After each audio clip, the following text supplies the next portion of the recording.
Dear students, आइए second semester के mathematics के सिलेबस की शुरुआत करते हैं। इसमें सबसे पहले हम मैट्रिक्स से शुरू करते हैं। आइए सबसे पहले समझ लेते हैं कि मैट्रिक्स क्या होता है। मैट्रिक्स क्या होता है, आइए मैट्रिक्स को समझ लेते हैं। मैट्रिक्स को समझने के लिए सबसे पहले देखते हैं कि मैट्रिक्स का ओरिजिन क्या है, मैट्रिक्स बनती कैसे है। इसको समझने के लिए ये यहाँ आपको कुछ इक्वेशन दी गई हैं। यदि आप इस इक्वेशन में जो एक्स वाई जेड के कोफिशेंट हैं, जैसे यहाँ पे 2, 9, 7, 3, 4, -3, 6, 8, -3, 4, -2 और 1, इनको ले लें और एक क्या करें, इनको एक अरेंजमेंट में रख लें। क्या किया आपने, ये क्या करते हैं, arranging these coefficient in order in which they, जिस ऑर्डर में भी वो आ रहे हैं उन इक्वेशन में, उनको आप क्या कर लीजिए, enclose them in square bracket. तो आपने यहाँ क्या कर लिया, उस ऊपर दी की जो इक्वेशन है ना, उनके जितने एक्स वाई जेड के कोफिशेंट हैं उन सबको आपने एक ब्रैकेट लिया, स्क्वायर ब्रैकेट, और उसमें इस तरीके से अरेंज कर दिया। ठीक है, तो यहाँ पे देखिए आप, ये 2, 9, 7, 3, 4, -3, 6, 8, -3, 4, -2, 1। ठीक है, तो ये जो अरेंजमेंट है यही यही बन जाता है आपका मैट्रिक्स। ओके, तो आप सीधी सी बात देख सकते हैं यहाँ पे जो है ना, ये जो अरेंजमेंट देख रहे हैं इसमें क्या है, रो और कॉलम। रो और कॉलम है यहाँ पे, कॉलम। तो इसमें यहाँ पे क्या है, रो है यहाँ पे, देखिए यहाँ पे रोज है और कॉलम है। तो जो आपकी ऐसे पड़ी हुई लाइन है, इन्हें तो बोलते हैं आप रोज। तो इस तरीके से जो खड़े हुए ये क्या है, आपके कॉलम। तो यदि आप ऊपर देखें, इसमें कितने रोज है, 1, 2, 3, 4, और कॉलम कितने हैं यहाँ पे, 1, 2, 1, 2, 3, 1, 2, 3। देखिए, तो इसमें कितनी रोज रोज हुई आपकी, इसमें आपकी रोज हुई, आपकी रो हुई, इसमें आपकी रोज तो हो गई आपकी 4, और कॉलम हो गया आपके 3। तो इस तरीके से जो भी मैट्रिक्स होगी उसमें रो होंगे, कॉलम होंगे। ठीक है, देखते हैं इसके बाद इस थ्योरी को थोड़ा देख लेते हैं। इसमें क्या है, यहाँ पे ये समझाया गया है कि जो भी मैट्रिक्स होती है उसमें कुछ कोफिशिएंट्स होते हैं इक्वेशन के, या कोई भी अरेंजमेंट एक जो रेक्टेंगुलर होता है उसमें रो और कॉलम फॉर्म में उसे अरेंज कर लेते हैं।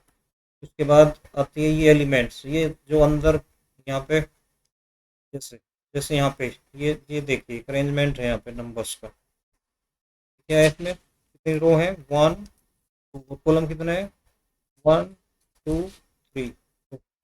यहाँ पे क्या करते हैं, सबसे पहले देखते हैं ऑर्डर, मैट्रिक्स का जो ऑर्डर है ना वो कैसे लिखते हैं, रो और कॉलम, रो इंटू कॉलम। ठीक है ना, इसको ऐसे याद रखेंगे आप, रमेश चंद, रमेश चंद, यानी कि रो और कॉलम। तो ये 2/3 इसका ऑर्डर, इसे बोलते हैं order of A matrix. Theory थोड़ा समझ लेना चाहिए, क्योंकि इसे समझ लेंगे तभी आप आगे बढ़ेंगे। ये हो गया आपका 2, कॉलम इसमें कितने हो गए आपके 3। ये मैट्रिक्स कितनी हो गई, 2/3 की। ठीक, इसके बाद कोई बात नहीं है, ये एक मैट्रिक्स देखिए, इसके सभी अंदर एलिमेंट क्या है, 0, 0, 0, ऐसा हो सकता है, कोई प्रॉब्लम नहीं है। आप पढ़ेंगे, ये है एक स्पेशल टाइप ऑफ मैट्रिक्स में कितनी रो है, 1, 3, 1, 2, 3, 3 रोज 3 कॉलम, इसलिए इसका ऑर्डर क्या होगा, 3/3। ओके, ये हो गया इसका ऑर्डर, इसे बोलते हैं ऑर्डर। ये सबसे कॉमन तरीका है कि इस तरीके से लिखने को मैट्रिक्स का, स्क्वायर ब्रैकेट में। इसके अलावा मैट्रिक्स को आप इस तरीके से भी लिख सकते हैं, जैसे यहाँ पे इसने लिख दिया है, ये क्या है हमारा, 2, 2, 2, तो ये क्या होगी, 2/2 की एक मैट्रिक्स होगी। इसके जो अंदर जो मैथमेटिक्स में एलिमेंट होते हैं इन्हें बोलते हैं एलिमेंट। तो 2, 2 ये सब क्या है, एलिमेंट। जैसे ये, तो जो अंदर मैट्रिक्स के एलिमेंट होते हैं वो रियल नंबर भी हो सकते हैं और कॉम्प्लेक्स नंबर भी हो सकते हैं। जैसे ये भी 2/2 की मैट्रिक्स है, कितनी रो है, 2, कॉलम कितने हैं, 2। तो इसमें बट इसके जो अंदर एलिमेंट है वो रियल भी है, 4 -4 और 9 तो रियल है, और ये दोनों कॉम्प्लेक्स नंबर है। इसके अलावा ये बहुत कम क्वेश्चन में है, इसे बहुत कम यूज करते हैं हम। सबसे ज़्यादा यूज होने वाला है स्क्वायर ब्रैकेट। इस तरीके से आप मैट्रिक्स को रिप्रेजेंट करते हैं। ठीक है, ये तो हुई बात मैट्रिक्स को, मैट्रिक्स की शुरुआत में। बट आपकी जो मैट्रिक्स होती है उसमें कितने भी रो और कितने भी कॉलम हो सकते हैं, इसलिए जो मैट्रिक्स को यहाँ पे डिफाइन किया गया है इसने, जो मैट्रिक्स को यहाँ पे डिफाइन किया है इसने, ये मैट्रिक्स की डेफिनेशन आप देखिए, इसने क्या करा है, एम रोज। देखिए 1 2 3 और चलते चलते एम। तो एम यहाँ पे रोज कितने हो गए आपके, एम। और यहाँ पे कॉलम यदि आप काउंट करें 1 2, इधर जाके 3 4 5, लास्ट में एम एन, तो एन। कॉलम कितने हो गए आपके, एन। तो इसका ऑर्डर कितना हो गया आपका, एम बाई एन। अब एम और एन की वैल्यू आप बदलते रहते हैं। एम की वैल्यू आपकी 4 कुछ भी, 5 6 कुछ भी, एन की वैल्यू आपकी 3 कुछ भी हो सकती है। तो इस तरीके से आप एक जनरल वे में मैट्रिक्स को डिफाइन करते हैं। वैसे ये डेफिनेशन कभी पूछी नहीं जाती है, बट आप इसे थोड़ा समझ लीजिए। ठीक है, इसके बाद ये जो फॉर्म है, इस फॉर्म को, ऊपर वाली फॉर्म को आप ये देखें ना, इस फॉर्म को हम ऐसे भी लिख सकते हैं, इस पूरी फॉर्म को, ये जो फॉर्म है इसे ऐसे लिखते हैं, यहाँ पे ए आई जे रिप्रेजेंट करेगा। और ए आई जे, अब ऑर्डर देख लो कितना है, जैसे हमें लिखना है 4/3 के लिए, तो यहाँ पे आई आई की वैल्यू कहाँ से 1 2 3 4, और जे क्या है, कॉलम। ये हो गया 1 2 3। तो जब आप इसे ए आई जे को एक्सपेंड करेंगे तो आप इसे ऐसे एक्सपेंड करेंगे, पहले A1 A1 2 A1 3, कहाँ तक जा रही है जे की वैल्यू, 3 तक। आई की वैल्यू कितनी है, 4। तो इधर 1 2 3 4 होंगे, और इधर कितने होंगे, ओनली 1 2 3 होंगे। तो ये होगा A21 A2 A23, ऐसे A31 A32 A33 A41 A42 A43। इस तरीके से देखिए आप A43, यानी कि 4 आपके रो हो गए, 3 आपके कॉलम हो गए। तो A43, इस तरीके से आप इसे शॉर्ट फॉर्म में आप इसे ऐसे लिखेंगे, और पूरा डेस्क्रिप्टिव फॉर्म में आप इसको ऐसे लिखेंगे। इस तरीके से आप ये मैट्रिक्स को लिखना सीख लेंगे। ओके, इसके बाद जो अंदर एलिमेंट होते हैं उन्हें जो अंदर रखे रहते हैं ना ऑब्जेक्ट, उन्हें बोलते हैं एलिमेंट। जो अंदर होते हैं A1 2 A1 A1 2 A1 1 etcetera जो भी है, उसे बोलते हैं एलिमेंट्स। ओके, ये तो हो गया मैट्रिक्स की थोड़ी सी जानकारी आपको होनी चाहिए। इसके बाद ए आई जे क्या होता है, ith रो, ये तो होती है रो। ये क्या होता है इसका, कॉलम। ए आई जे आपका एक कॉमन सिंबल है सबके लिए, जो ith रो और jth कॉलम पे आपको मिलेगा। इसके बाद ये थोड़ा समझ लेते हैं, कुछ स्पेशल टाइप ऑफ मैट्रिक्स होती है। सबसे पहले जो आपकी मैट्रिक्स है वो है आपकी स्क्वायर मैट्रिक्स। स्क्वायर मैट्रिक्स की बहुत सीधी सी डेफिनेशन है, इसमें रो और कॉलम सेम होते हैं, यानी कि उसकी लंबाई और चौड़ाई सेम होती है। जैसे इसका क्या है 4/4, ऐसे ही क्या होगा आपका, मान लिया 2/2 3/3, ये कॉमन मैट्रिक्स है, स्क्वायर मैट्रिक्स होती हैं जो, 3/3 2/2, यानी कि टू उसमें रो होंगे, 2 इसमें कॉलम होंगे, जितनी उसमें रो होंगी उतने उसके कॉलम होंगे। ओके, उसके बाद यूनिट मैट्रिक्स सबसे पहले स्क्वायर मैट्रिक्स होगी। स्क्वायर मैट्रिक्स में यदि ये निश्चित तौर पे वहाँ पे ये जैसे क्या बोलते हैं, डायगोनल, इस पे जो डायगोनल पे एलिमेंट होंगे यदि वो 1 1 है तो उसे बोलते हैं यूनिट मैट्रिक्स।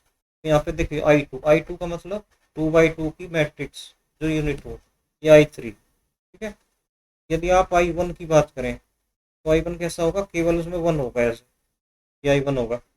I4 कैसा होगा, उसके डायगोनल पे 1 0 0 0, बाकी ऐसे 0 1 0 0 0 0 1 0 0 0 0 1, ऐसे।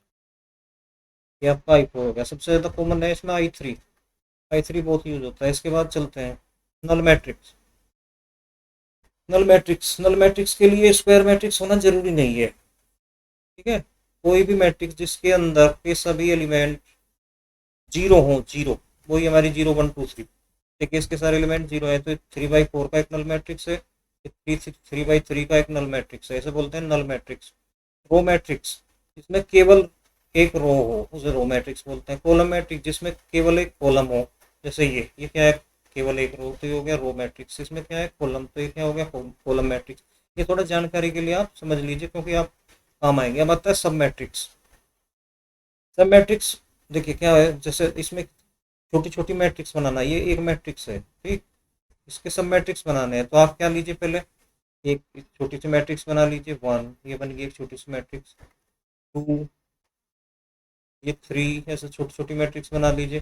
फिर एक हम मान लिया बनाना चाहते हैं 1 2, ऐसे बन गई एक छोटी सी मैट्रिक्स। इस तरह से आप सब मैट्रिसेस बनाते हैं, ठीक है। ये थोड़ा सा कंसेप्ट आपको क्लियर हो गया होगा, फिर आगे बढ़ते हैं। सब मैट्रिसेस हो गया। इक्वलिटी, जैसे दो नंबर चेक करते हो कि क्या वो इक्वल है, ऐसे यहाँ पे दो मैट्रिक्स का इक्वलिटी का कंसेप्ट है। दो मैट्रिक्स एक दूसरे के इक्वल तभी होती है जब एक तो नंबर वन उनका सेम साइज हो। सेम साइज का मतलब उनका ऑर्डर सेम हो। यदि 2/3 है तो उसे जो इक्वल देखना है दूसरी मैट्रिक्स का ऑर्डर भी 2/3 होना चाहिए। इसके बाद अंदर जो एलिमेंट है, इसके जो अंदर एलिमेंट है वो जो कोरस्पॉन्डिंग, यानी कि इसका 1 A 1 1 और इसका B 1 1, यानी कि वो सेम होने चाहिए, ठीक है। ये बात देखने वाली है। इसके बाद एडिशन, बहुत सिंपल सी बात है, ये सब आप वैसे 12th में पढ़ चुके हैं, फिर भी एक बार मैं आपको फटाफट बताते जा रहा हूँ। Addition of matrices. Addition of matrices में कैसे करते हैं, सबसे पहले दो मैट्रिक्स को जोड़ने की कंडीशन है। दो मैट्रिक्स को आप तभी जोड़ सकते हैं यदि वो सेम ऑर्डर का है, क्योंकि आपको कोरस्पॉन्डिंग एलिमेंट को जोड़ना होता है। तो यदि आपके पास एक मैट्रिक्स है जिसका ऑर्डर है m/n और दूसरी भी होनी चाहिए m/n की, तो कोरस्पॉन्डिंग एलिमेंट ऐसे जुड़ते चले जाएंगे। ये एलिमेंट इसमें जुड़ेगा, नया एलिमेंट यहाँ पे मिल जाएगा आपको, ये मिल गया आपका नया एलिमेंट। तो इस तरीके से कोरस्पॉन्डिंग एलिमेंट जुड़ते जा रहे हैं आपके, ठीक है। इसमें कोई ज़्यादा मुश्किल वाली बात नहीं है, ठीक है। चलते हैं, जैसे इसको आपको जोड़ना है, यस, ये होगा 2/3, ये भी होगी 2/3, कोरस्पॉन्डिंग एलिमेंट इसमें ये जुड़ जाएगा, 3 में 1, ऐसे जुड़ते चले जाएंगे। और आपका सिंपल सा ये देखिए रिजल्ट। इस रिजल्ट को आप ध्यान से देख लीजिए, ओके। दिस वाल ये this was all about how to add two matrices. Simple सी बात है, ये सेम साइज होना चाहिए और कोरस्पॉन्डिंग एलिमेंट को आप जोड़ सकते हैं। उसके बाद ये प्रॉपर्टीज है। ये प्रॉपर्टीज में बिल्कुल उसी तरीके से है जैसे आपका नंबर्स का होता है, यानी कि A + B = B+A, क्योंकि नंबर का ही एडिशन है, इसलिए ये क्या होता है, कम्यूटेटिव भी होता है, एसोसिएटिव भी होता है। A + B + C, यानी कि पहले A + B कर लो बाद में C कर लो, या पहले B + C कर लो बाद में A कर लो, वो सेम ही होता है। कम्यूटेटिव होता है, एसोसिएटिव होता है, ये सब आपको बस आना चाहिए, एग्जाम में कम ही पूछा जाएगा। जैसे आपकी आइडेंटिटी होती है 0, 0 + 5 क्या होता है, 5। ऐसे यहाँ पे नल मैट्रिक्स होती है, null matrix of the same, जैसे ए का ऑर्डर क्या है, 2/3, तो नल मैट्रिक्स भी 2/3 ऑर्डर की होगी, वो क्या कहलाएगी, उसकी आइडेंटिटी। ऐसे यहाँ पे नल मैट्रिक्स जितनी भी है ना, सब क्या कहलाती है, वो एडिटिव आइडेंटिटी होते हैं, जो उसका कोरस्पॉन्डिंग ऑर्डर का मैट्रिक्स होता है। जैसे जैसे आपको यहाँ पे दे दिया मैंने 2 3 4 2, तो इसकी जो मैट्रिक्स होगी ये ऐसी होगी, 0 0 0 0, ऐसे ऐड करने पे कोई फर्क नहीं पड़ा। देखिए क्या आ गया आपका, 2 4 3 2, ये आपका आ गया इस तरीके से। ऐसे इनवर्स की बात करें, जैसे आपका इनवर्स होता है 5 और -5 होता है, तो 0 आ जाती है ना। तो ऐसे यदि आपके पास ये एक नंबर है, इसका आपको इनवर्स निकालना है, तो इसका इनवर्स क्या कर दीजिए, सारे एलिमेंट का नेगेटिव कर दीजिए, तो -2 -3 -4 -2, ये इसका इनवर्स हो गया। बिकॉज जब आप इस नंबर को इस नंबर के साथ इस नंबर के साथ ऐड करेंगे, तो क्या आ जाएगा आपका, इसका आपका 0 आ जाएगा, 0 0 यानी कि नल मैट्रिक्स, ओके। ये हो गया आपका। ऐसी यहाँ पे नेगेटिव की डेफिनेशन दी गई है यहाँ पे, एडिटिव इनवर्स को दिखाने के लिए पहले उसने यहाँ पे नेगेटिव लिया है, ओके। इसमें कोई प्रॉब्लम नहीं है, ये आपको समझ आ गया होगा। चलते हैं।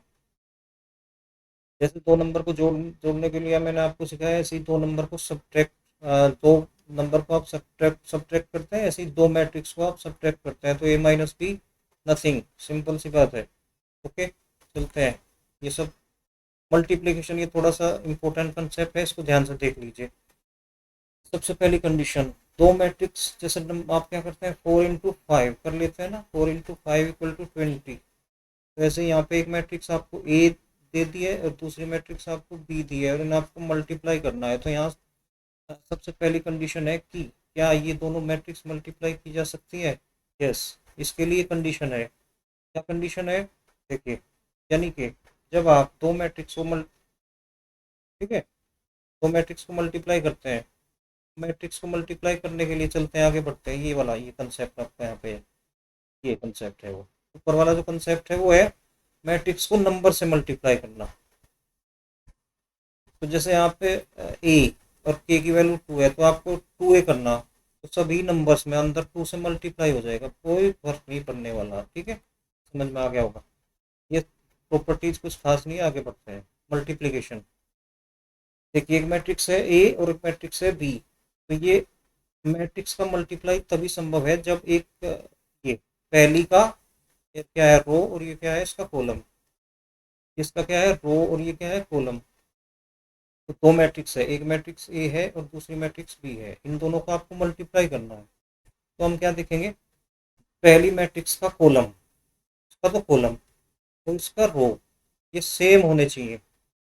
यानी कि यदि ए का ऑर्डर क्या है 2/3, तो इसमें जिसको भी मल्टीप्लाई करना हो, यानी कि बी का ऑर्डर होना चाहिए 3/, कुछ भी हो यहाँ पे उससे कोई फर्क नहीं पड़ता यहाँ पे, बट यहाँ पे 3 होना जरूरी है क्योंकि उसे आपको ऐसे मैच करके देखना है, ये दोनों सेम होने चाहिए। ठीक है, ठीक, ये तो हो गया आपको ए बी को एक बार देख लेते हैं। ए बी को हम कैसे मल्टीप्लाई करते हैं, ए बी को मल्टीप्लाई करने का तरीका एक आपको एग्जाम्पल से मैं दिखाता हूँ। जैसे जैसे आपको दे दिया ए और ये आपका है बी, इसका ऑर्डर क्या है 3/2, इसका ऑर्डर क्या है 2/2, इसका मतलब यहाँ पे ये देखिए कॉमन है, तो पॉसिबल है। तो क्या करते हैं, इसको ऐसे ऐसे पकड़ लेते हैं, इसको ऐसे पकड़ लेते हैं, तो यहाँ पे जो भी एलिमेंट आता है वो देखिए पहला एलिमेंट है। A11 को इसमें करिए और A12 को B21 में करिए, यहाँ पे जो आपका आएगा पहला एलिमेंट आएगा। इसी तरह से बाकी यहाँ पे फिर इसको इसको इसके साथ कॉलम को फिक्स रखिए, फिर इसके साथ लीजिए इसे, दूसरा A12 B12, ये आपका आगे दूसरा एलिमेंट। ऐसे ही बाकी अब इसको लीजिए, इसका दूसरी रो लीजिए, फिर इसके कॉलम वाइज ऐसे करते चलिए। फिर आपके तो आप क्या देखेंगे, इसका ऑर्डर कितना है 3/2, इसका ऑर्डर क्या है 2/2, तो जो आपका मैट्रिक्स होगी उसका ऑर्डर क्या होगा 3/2। यानी कि यदि ऑर्डर है m/n और एक ऑर्डर है n/p, तो आपका n से n और आपका ऑर्डर आ जाएगा m/p, क्योंकि आपका मैट्रिक्स मल्टीप्लीकेशन ये 12th क्लास में था, इसलिए ज़्यादा इस पर ज़्यादा टाइम वेस्ट करने की जरूरत नहीं है।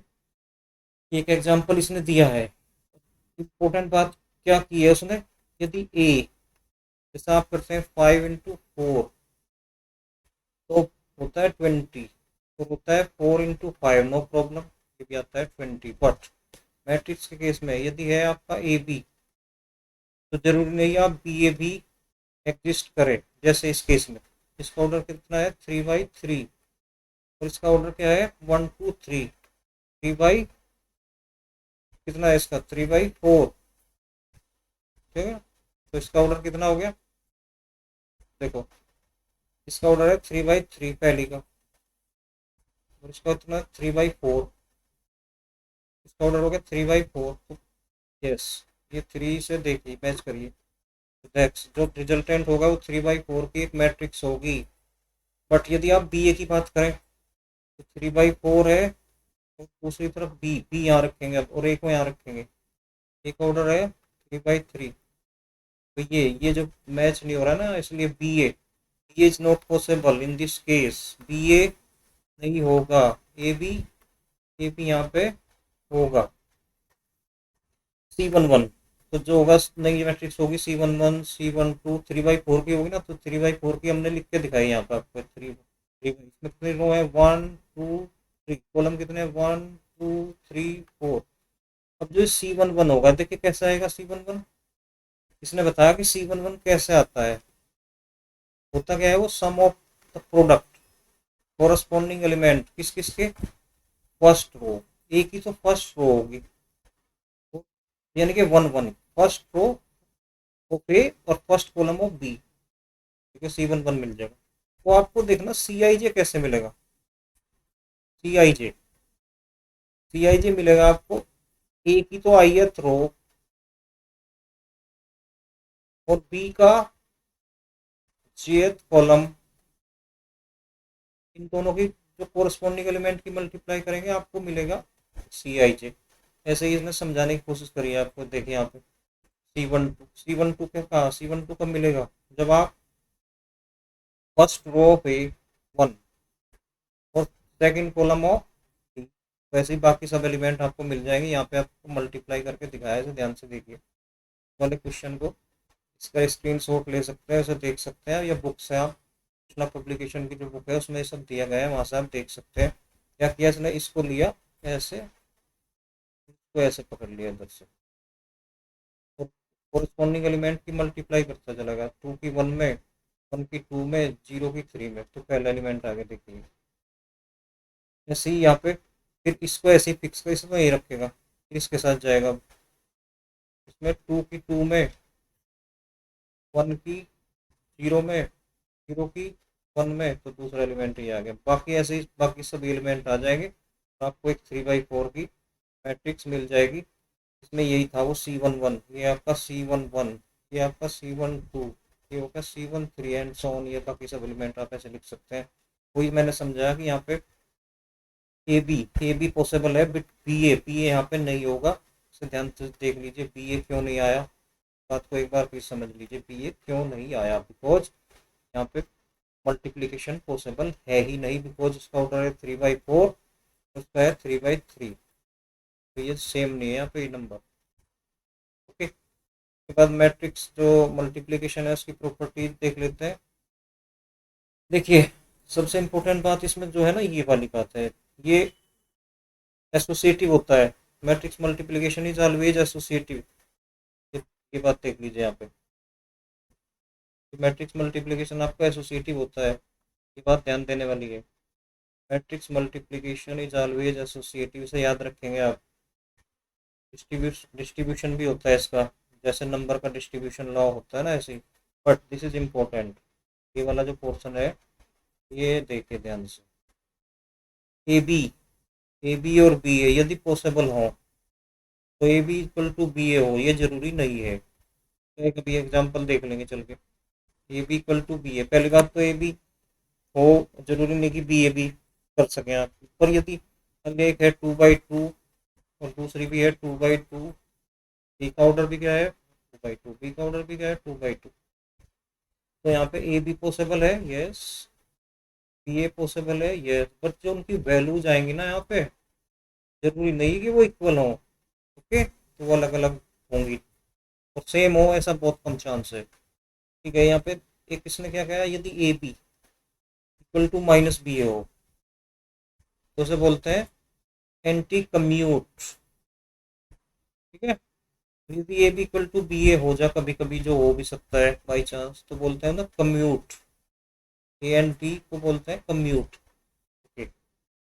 जैसे आपकी वहाँ पर नल जीरो होता है, यानी कि 4 × 0 = 0 आ जाता है ना, ऐसे यहाँ पे ए इंटू नल मैट्रिक्स क्या आ जाता है, नल, यानी कि A × 0 = 0, ठीक है। ये आने वाले सेमेस्टर्स में आपको यूजफुल होंगे आपके लिए। उसके बाद चलते हैं कुछ और स्पेशल टाइप ऑफ मैट्रिक्स यहाँ पे दी गए हैं, जैसे ये ट्रायंगुलर मैट्रिक्स में क्या होता है, सबसे पहले ये स्क्वायर होना जरूरी है, जब भी कोई ट्रायंगुलर मैट्रिक्स की बात करेगा तो वहाँ पे डायगोनल चाहिए, ये डायगोनल देखिए, ये है इसका डायगोनल, तो डायगोनल, जब ये डायगोनल है आपका, डायगोनल से नीचे के सारे एलिमेंट क्या है यहाँ पे 0, यदि ऐसा हो तो उसे बोलते हैं अपर, यानी कि ऊपर, ऊपर एलिमेंट है। दूसरा यदि लोअर, लोअर में इसका उल्टा कर दिया यहाँ पे, ये तो डायगोनल है, देखिए डायगोनल है, इसके ऊपर के सारे एलिमेंट, नीचे वालों से मतलब नहीं है, इसके ऊपर के सभी एलिमेंट क्या है, जीरो, तो इसे क्या बोल दिया, लोअर ट्रायंगुलर। ओके, इसके बाद डायगोनल, डायगोनल तो बता ही दिया मैंने आपको, डायगोनल मैट्रिक्स क्या होगी, स्क्वायर मैट्रिक्स।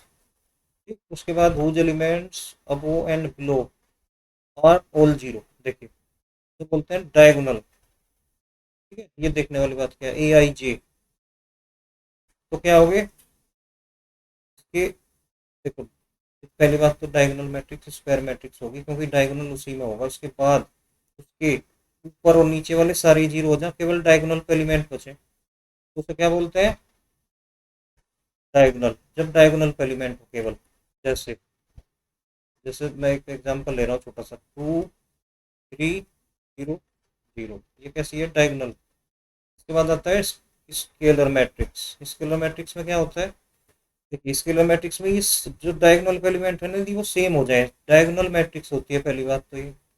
और जब किसी डायगोनल मैट्रिक्स के डायगोनल पे एलिमेंट क्या हो, सेम, जैसे इसको इसको बनाना डायगोनल, तो यहाँ 3 की जगह 2 होना चाहिए, ये हो गया आपका 2 0, तो 0 2 ऐसा होना चाहिए, या 0 ऐसे 3 0 0 3, ये क्या है आपकी स्केलर मैट्रिक्स, ये हो गया आपकी स्केलर मैट्रिक्स। इसे थोड़ा सा पढ़ लेंगे तो समझ में आ जाएगी चीज़ें। इसके बाद ये बहुत इंपॉर्टेंट है, idempotent.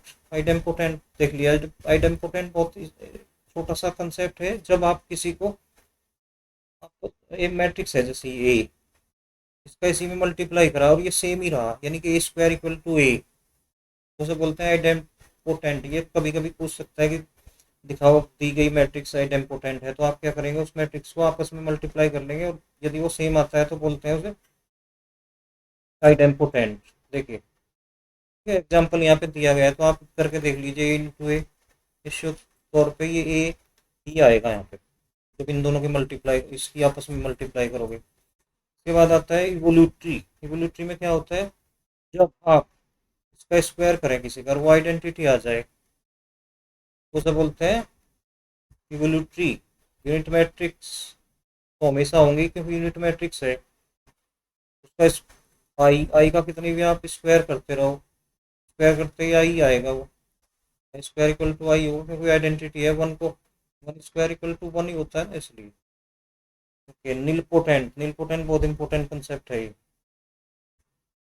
Matrix is said to be nilpotent, क्या, यदि आप उसकी मल्टीप्लाई करते चलो, और यदि किसी स्टेज पे क्या आ जाए, आपको नल मैट्रिक्स मिल जाए, जैसे ए स्क्वायर इक्वल टू 0, या A cube equal to null matrix, या A 4 equal to null matrix, तो यहाँ पे के की वैल्यू कितनी है 2, के की वैल्यू यहाँ कितनी है 3, यहाँ के की वैल्यू कितनी है 4, तो यहाँ पे एक जनरल बना दिया ए के, जैसे क्या बोलते हैं, क्या बोलते हैं, इंडेक्स के को, के is the index of the nilpotent matrix. तो ये डिपेंड करेगा कि आपका इंडेक्स क्या है, जैसे इसका इंडेक्स भी क्या है 2, क्यों, यदि आप देखेंगे ना इसका आपस में मल्टीप्लाई करेंगे, तो ए स्क्वायर आपको आप आइडेंटिटी दे देगा, बट इसका भी क्या कहा इसने, यदि आप इसको भी चेक करें, तो इसका भी इंडेक्स कितना आ रहा है 2, या because A square equal to 0, null matrix आ जाएगा ये।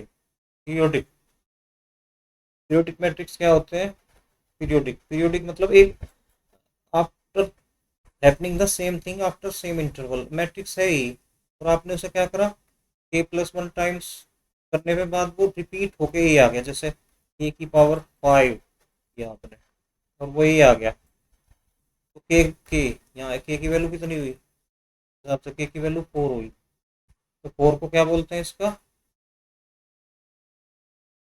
क्या बोलते हैं उसका, पीरियड। यदि के की वैल्यू 1 हो जाए, तो के की वैल्यू 1 का मतलब क्या है, ए स्क्वायर इक्वल टू ए, इस केस में क्या कहलाते हैं सब, आइडेम्पोटेंट मैट्रिक्स बन जाती है, यानी कि periodic idempotent matrix is special case of periodic matrix. Okay, इसका पीरियड कितना है, बोलते हैं इसका पीरियड, तो इसका पीरियड कितना है 4। ओके, डिटर्मिनेंट, सबसे पहले डिटर्मिनेंट कंफ्यूज होने की जरूरत नहीं है, सबसे पहले जो मैट्रिक्स होना चाहिए वो स्क्वायर मैट्रिक्स होना चाहिए। ठीक है, स्क्वायर मैट्रिक्स का ही डिटर्मिनेंट वैल्यू हो सकती है, उसे डिटर्मिनेंट में बदल देते हैं हम, जैसे ये एक स्क्वायर मैट्रिक्स है, इसमें क्या करो, इसे ऐसे निशान बना दो इस पर, तो ये बन गया आपका डिटर्मिनेंट। ठीक है, इसे अपने तरीके से सोल्व कर लीजिए। ये हो गया आपका यहाँ पे डिटर्मिनेंट। बट वहाँ पे मैट्रिक्स और डिटर्मिनेंट में क्या अंतर होता है, ये समझना बहुत जरूरी है।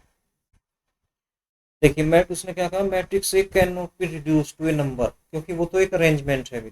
जैसे बुक्स आप एक लाइन में 5 बच्चों को बिठा दो, वो तो 5 बच्चे एक लाइन में बैठे हुए हैं। बट ये जो आपका डिटर्मिनेंट होता है वो क्या होता है, एक नंबर। उस नंबर को आपने इस तरीके से यहाँ पे लिख दिया है, जैसे 2, 3, 4, 7। तो इस ये तो एक नंबर है। बट यहाँ पे यदि आप ऐसे लिखोगे 2, 3, 4, 7, तो ये this is not a number, ये एक नंबर नहीं है, ये एक मैट्रिक्स है। तो ये आप कहेंगे तो एक नंबर है। इस नंबर की वैल्यू पता क्या है, 7 2 जा 14 -4 into 3, this is this number, यानी कि 2 है। इसने आपने 2 को इस तरीके से लिखा है, ये 2 का रिप्रेजेंटेशन है। But this is not 2, this is a representation of क्या है, 2x + 3y। ये इक्वल टू कुछ भी यहाँ पे 4x + 7y, ये इसका रिप्रेजेंटेशन है, ये अरेंजमेंट है, ये नंबर की वैल्यू है। उसके बाद ये बहुत अच्छा कंसेप्ट है, सिंगुलर और नॉन सिंगुलर मैट्रिक्स। सिंगुलर और नॉन सिंगुलर, सिंगुलर मैट्रिक्स सीधी सी बात है। अब यदि आप कुछ स्क्वायर मैट्रिक्स लेंगे और उनकी डिटरमिनेंट वैल्यू फाइंड करेंगे, जैसे आपने लिया 2, 3, 4, 2, और इसकी डिटरमिनेंट वैल्यू देखें तो कितनी आ गई डिटरमिनेंट वैल्यू उसकी वैल्यू, 4 - 12। 2 × 2 4 - 3 12, तो कितने आ गई -8। ठीक, दूसरी तरफ आपने ले लिया 2, 3, यहाँ पे आपने ले लिया 3, यहाँ पे ले लिया आपने, ये भी आप इस तरीके से 2, 3, और यहाँ पे ले लो आप, यहाँ पे भी ले लो आप 2, और यहाँ पे ले लो 3। तो इसकी वैल्यू कितने आ गई, 0। वैल्यू आ रही डिटरमिनेंट वैल्यू 0। तो जब किसी स्क्वायर मैट्रिक्स को आप डिटरमिनेंट में बदलें, उसकी वैल्यू फाइंड करें, यदि वो 0 आ जाए तो उसे बोलते हैं सिंगुलर, और यदि 0 नहीं आए तो नॉन सिंगुलर। ओके, इसके बाद आता है, यहाँ तक देख लेते हैं। इसके बाद कल शुरुआत करते हैं, आज आपको यही तक खत्म करते हैं इस लेक्चर को आज, और कल आप यहीं से कंटिन्यू करते हैं। Thank you very much.